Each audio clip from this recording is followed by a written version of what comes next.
Hello everyone, welcome back to Shivansh online study. तो साथियों, आज हम लोग इस वीडियो में सेकंड टॉपिक पर बात करेंगे।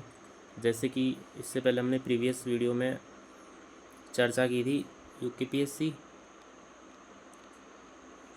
लोअर और अपर मेंस। तो मेंस से रिलेटेड जो इम्पोर्टेंट कंटेंट हमारा स्टार्ट हो चुका है। तो जैसे कि मैंने आपको बताया था पहले भी,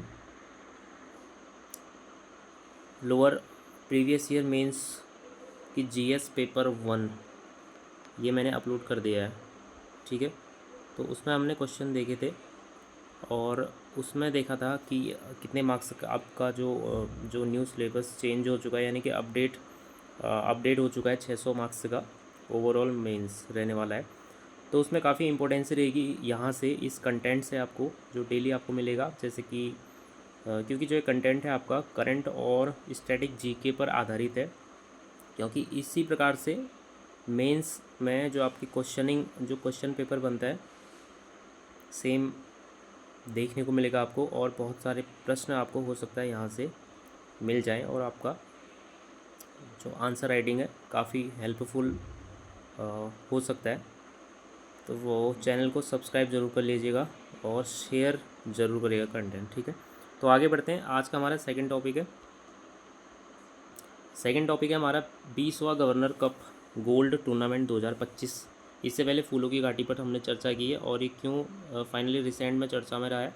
तो ओवरऑल हमने देखा, और स्टैटिक जीके से रिलेटेड जितने इसमें फैक्ट वाइज आपने देखे होंगे, तो काफ़ी महत्वपूर्ण ये रहा है टॉपिक। इसके बाद है सेकंड आज का हमारा 20वां गवर्नर कप गोल्ड टूर्नामेंट 2025, जो कि आपकी मेंस के लिए तो इम्पोर्टेंट है ही, लेकिन मेंस के साथ साथ आपकी जो वनडे एग्ज़ाम्स हैं, यूके के एग्ज़ाम्स हैं, आगामी वीडियो इसके लिए भी काफ़ी महत्वपूर्ण रहने वाला है। क्योंकि जो आयोग का रिसेंट जो पैटर्न आपको देखने को मिला है, काफ़ी अपडेटेड वर्जन में देखने को मिला है, और जो क्वेश्चनिंग है वो काफ़ी स्टेटमेंट में पूछा जा रहा है क्वेश्चनिंग। ठीक है, तो कहीं ना कहीं आपको ज़रूर मदद मिलने वाली है। तो इससे चैनल को जल्द से सब्सक्राइब कर लीजिए, क्योंकि इस तरह की डेली आपको इम्पोर्टेंट कंटेंट आप तक पहुंच जाएगा, तो काफ़ी यूज़फुल रहेगा जो आपके लिए। चलिए आगे बढ़ते हैं।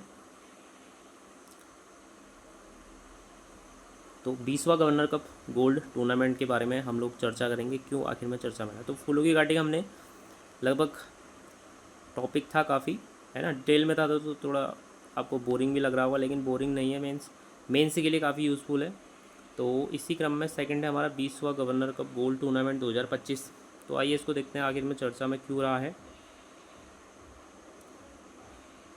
तो चर्चा में क्यों है इसका, राजभवन गोल्फ क्लब नैनीताल द्वारा आयोजित 20वां गवर्नर कप गोल्ड टूर्नामेंट 1 जून 2025 को सफलतापूर्वक संपन्न हुआ है।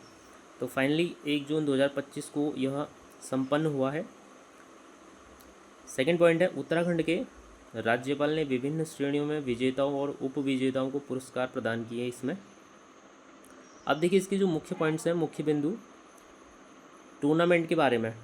ठीक, तो पहला पॉइंट है इसका, जो पहला पॉइंट है, यह टूर्नामेंट 30 मई से 1 जून 2025 तक 3 दिनों तक नैनीताल उत्तराखंड में आयोजित किया गया। यानी कि उत्तराखंड के नैनीताल डिस्ट्रिक्ट में ये आयोजित हुआ है, जो कि 30 मई से 1 जून तक फाइनली, क्योंकि अभी हमने बात की है 1 जून को फाइनली संपन्न हुआ है।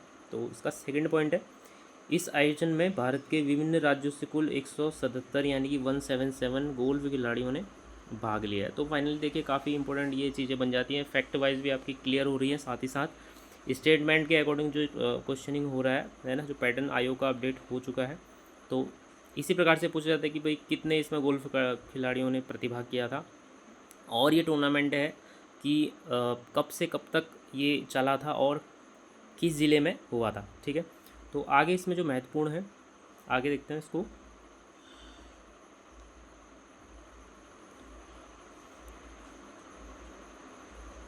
अब देखिए इम्पोर्टेंसी महत्व, फर्स्ट है, बच्चों, युवाओं और छात्रों को गोल्फ में रुचि लेने के लिए प्रोत्साहित करने के लिए राजभवन गोल्फ कोर्स 2024 में खोला गया।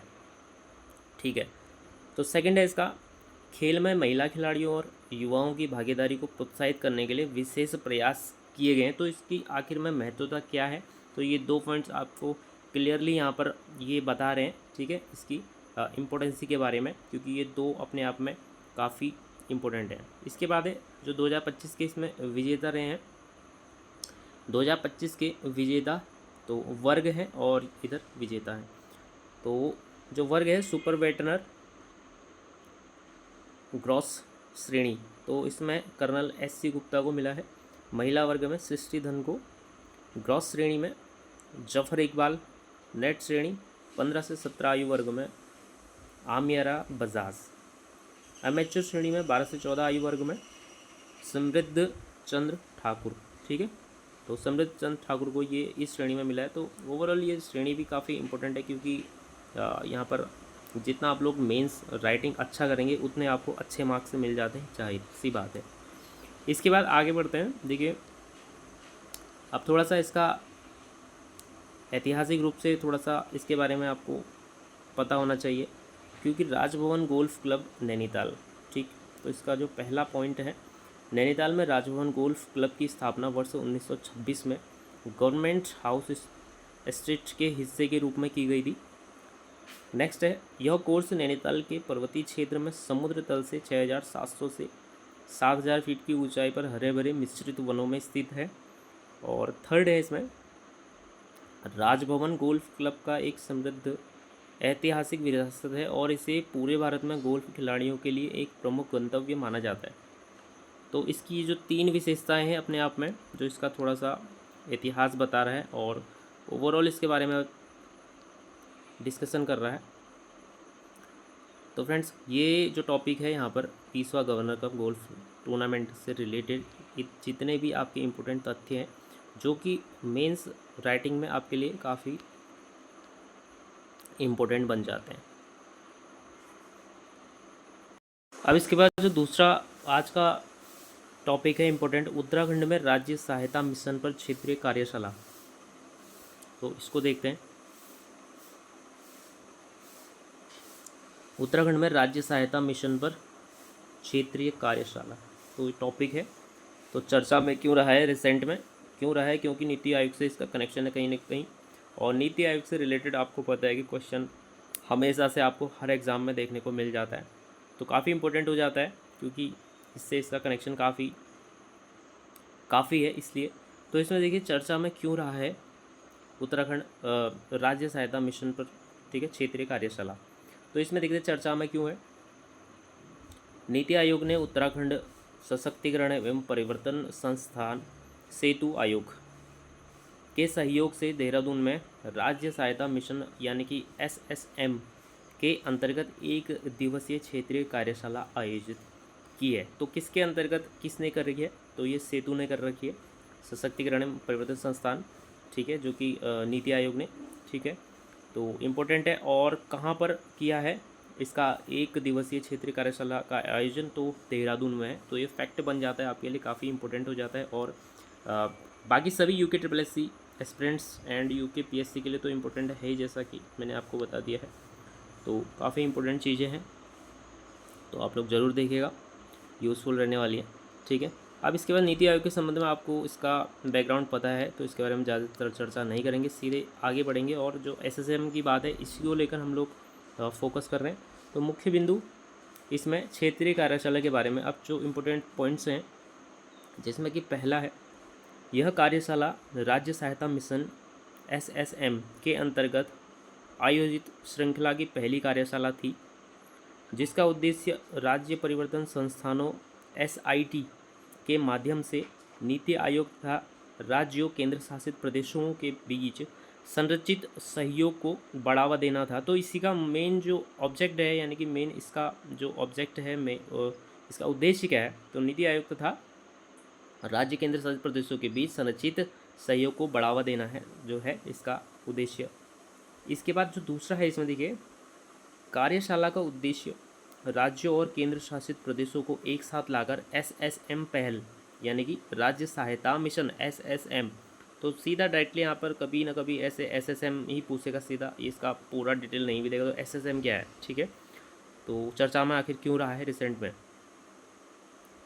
SSM पहल पर अनुभव साझा करना, सहकर्मी शिक्षा को बढ़ावा देना और सामाजिक आर्थिक विकास के लिए सहयोग बढ़ाना था। ओवरऑल इंक्लूसिव डेवलपमेंट, यानी कि इंक्लूसिव आप कहें एक तरफ से सोशल डेवलपमेंट, ठीक है। तो इसके बाद जो नेक्स्ट टॉपिक है, नेक्स्ट पॉइंट है इसका, इसमें राज्य के विकास को गति देना तथा राज्य के विज़न को आकार देने में एसआईटी की भूमिका पर प्रकाश डाला गया है। तो काफ़ी इम्पोर्टेंट ये दो चीज़ें जो मुख्य पॉइंट है, इसको आपने पी जाना है, क्योंकि इसका मेन जो मुख्य बिंदु है ये दो है यहाँ पर, ठीक है।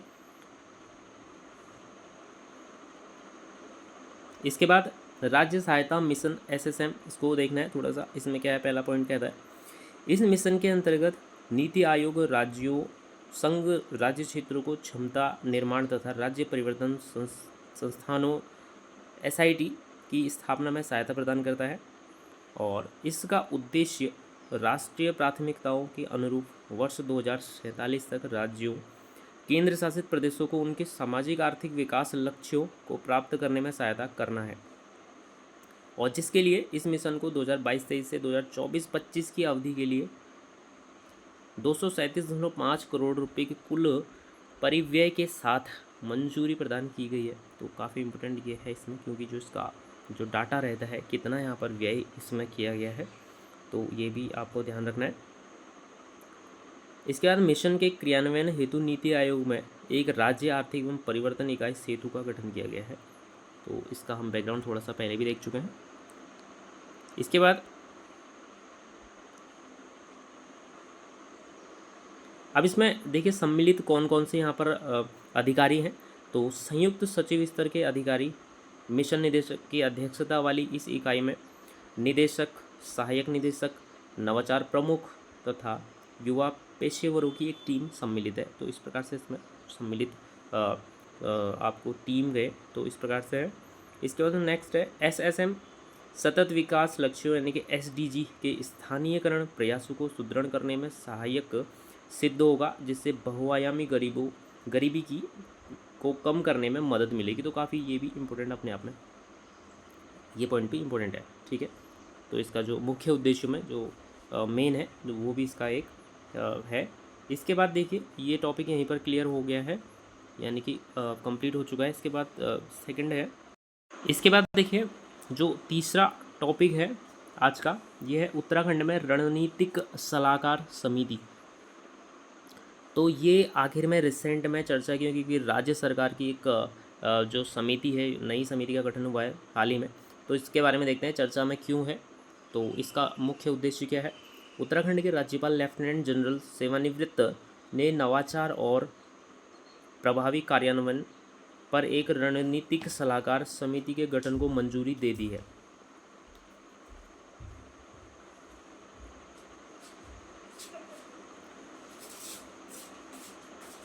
देखिए इसमें इसके अलावा मुख्यमंत्री पुष्कर सिंह धामी जी ने सामाजिक विकास, कौशल निर्माण और तकनीकी नवाचार को आगे बढ़ाने के लिए 3 प्रमुख समझौतों पर हस्ताक्षर किए हैं।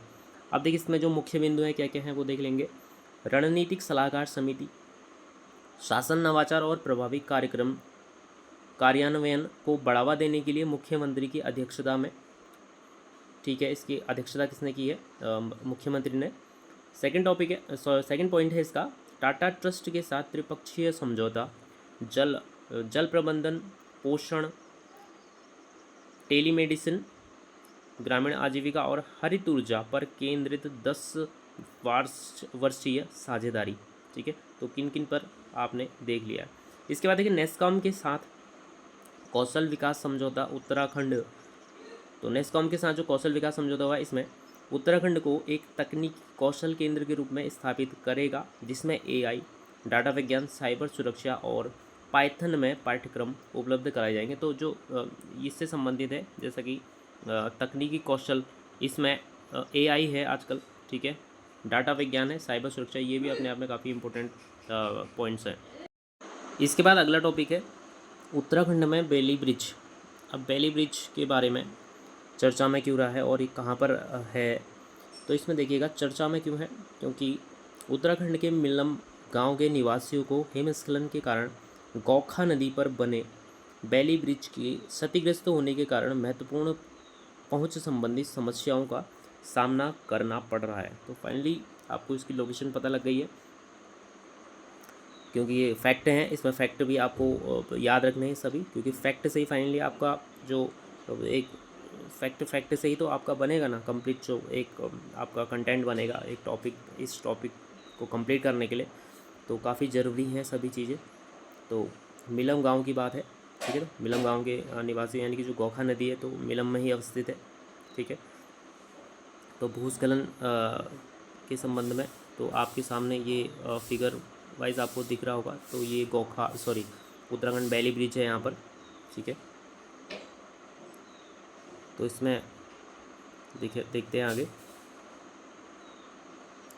सीमा सड़क संगठन BRO को क्षति की मरम्मत करने और पुल को जल्द से जल्द पुनः स्थापित करने के निर्देश दिए गए हैं। तो इसमें कि BRO, ठीक है। इसके बाद जो इसमें मुख्य पॉइंट्स हैं, इसमें मुख्य पॉइंट्स देखिए। मुख्य बिंदु, पुल की अवस्थिति। मिलम गांव से लगभग 8 किमी दूर स्थित बेली ब्रिज गांव और चीन सीमा पर स्थित कई सुरक्षा चौकियों के बीच एक महत्वपूर्ण संपर्क प्रदान करता है, ठीक है। तो इसकी जो लोकेशन है आपका मिलम से 8 किलोमीटर दूर है, तो बेली ब्रिज है गाँव, और चीन सीमा पर स्थित कई सुरक्षा चौकियों के बीच में एक महत्वपूर्ण संपर्क ये प्रदान कर रहा है, ठीक है। तो इसके बाद जो इसका अगला है, इसमें लगभग 400 निवासियों की आबादी वाला मिलम गांव भारत चीन सीमा के पास स्थित जोहार घाटी में अंतिम बसा हुआ क्षेत्र है। और इसमें अब देखिए, इसमें यहाँ पर आपकी स्टैटिक जो GS है, स्टैटिक GK जो GS है वो भी क्लियर होता जा रहा है। तो इसको आपको ज़रूर देखना चाहिए। इस तरह का कंटेंट आपको शायद मुश्किल है मिलना यूट्यूब पर, तो इसलिए काफ़ी इम्पोर्टेंट हो जा रहा है आपके लिए। तो इसमें जो नेक्स्ट है, 65 किलोमीटर लंबा मुंशियारी मिलम मार्ग इन मौसमी आवागमन के दौरान निवासियों के लिए एकमात्र संपर्क मार्ग है, ठीक है। तो इसमें बेली ब्रिज के बारे में देखते हैं। इसमें जो मेन कुछ पॉइंट्स हैं। तो पहला पॉइंट है, बेली ब्रिज एक प्रकार का मॉड्यूलर पुल है जिसके सभी हिस्से पहले से बने होते हैं, इसलिए आवश्यकता अनुसार उन्हें जल्दी से जोड़ा जा सकता है। यानी कि जो बेली ब्रिज की जो मुख्य विशेषताएं हैं, तो इनमें से पहला है।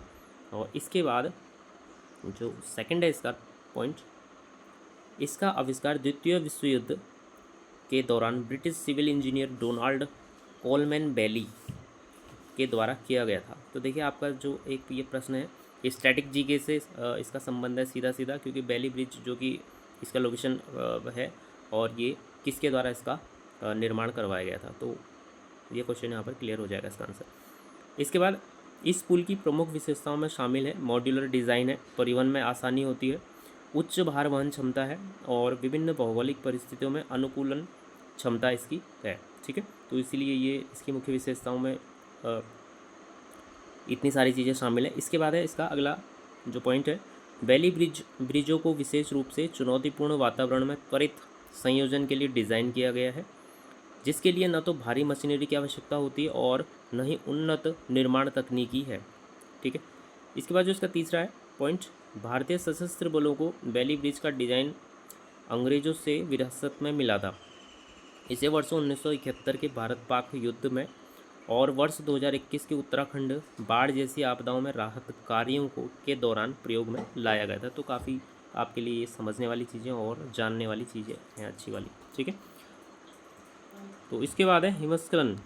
अब थोड़ा सा इसमें देखेंगे, क्योंकि ये हिमस्खलन के कारण यही चर्चा में रहा है अभी, क्योंकि संपर्क मार्ग इससे कहीं ना कहीं बाधित हो चुके हैं।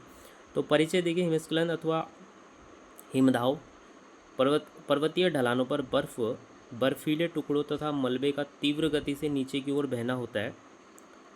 इसमें प्रायः मिट्टी चट्टानें तथा मलबा भी शामिल होता है, जिससे भारी विनाश होता है, ठीक है। तो इसमें जो सेकंड है, दिसंबर से अप्रैल के बीच हिमस्खलन का खतरा अधिक रहता है, क्योंकि इस अवधि में शीत ऋतु में भारी हिमपात यानी कि बर्फ़ का संचय और वसंत ऋतु में हिम स्तरों के कमज़ोर होने यानी कि हिम परतों का विगलन होना की घटनाएं होती हैं। अब इससे प्रकार जो है, इसके प्रकार में फर्स्ट पॉइंट है अदृढ़ हिम अवधाव। तो इसमें देखिएगा जो इसका प्रकार है यानी कि हिमस्खलन से रिलेटेड जो इसका पहला प्रकार है अदृढ़ हिम अवदाव। तो इसमें यह एक एकल बिंदु से शुरू होता है जहाँ हिम का आबंध सुदृढ़ नहीं होता। हिम के कणों के गिरने के साथ इसमें प्रतिलोमित यानी कि वी आकार में विस्तार होता है तथा अपेक्षाकृत कम मात्रा और गति के कारण यह कम संकटपूर्ण होता है। ठीक है, तो इस इतना ये डेंजर नहीं है, ये बताया गया है इसमें, क्योंकि ये ज़्यादा संकटपूर्ण नहीं होता है, इसमें ये क्लियर हो चुका है। इसमें अब नेक्स्ट जो है स्लैब हिमस्खलन। अब जो हिमस्खलन का प्रकार में जो सेकंड प्रकार है स्लैब हिमस्खलन के बारे में देखिएगा। किसी संसक्त हिमपट्ट का अंतर्निहित परतों से टूटकर अलग होना स्लैब हिमस्खलन कहलाता है, जिसकी गति प्रायः 50 से 100 किलोमीटर प्रति घंटा तक होती है और यह भीषण विनाश का कारण होता है। क्योंकि देखिएगा अब इसमें हिमस्खलन के प्रकार में ये स्टैटिक जीएस से रिलेटेड है, तो सीधा सीधा बन जाएगा निम्न में से कौन सा ज़्यादा भीषण विनाशक है हिमस्खलन के निम्न में से प्रकारों में।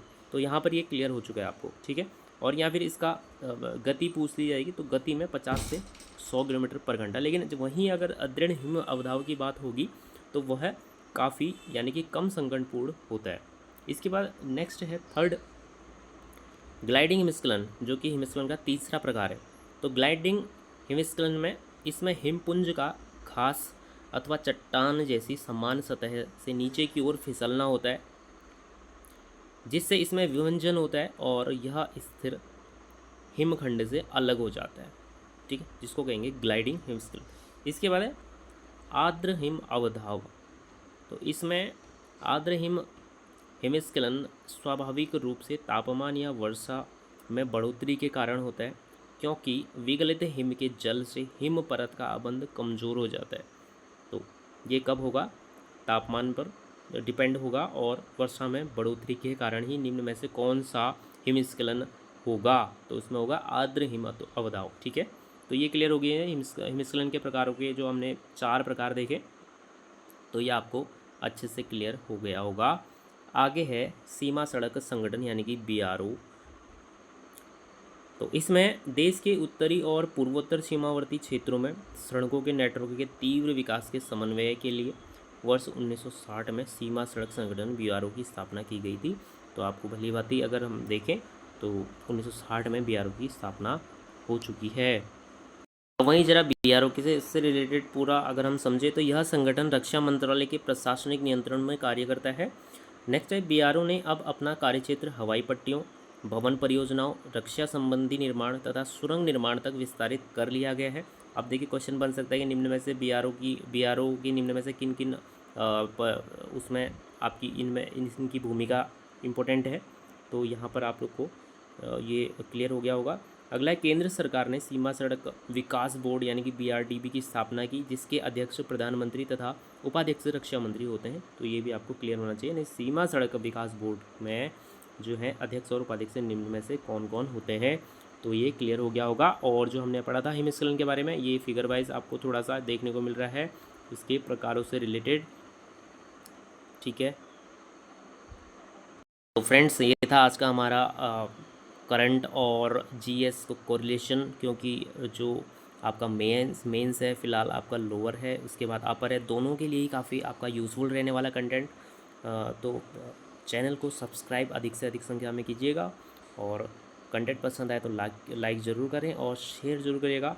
मिलते हैं नेक्स्ट कंटेंट में। Thank you.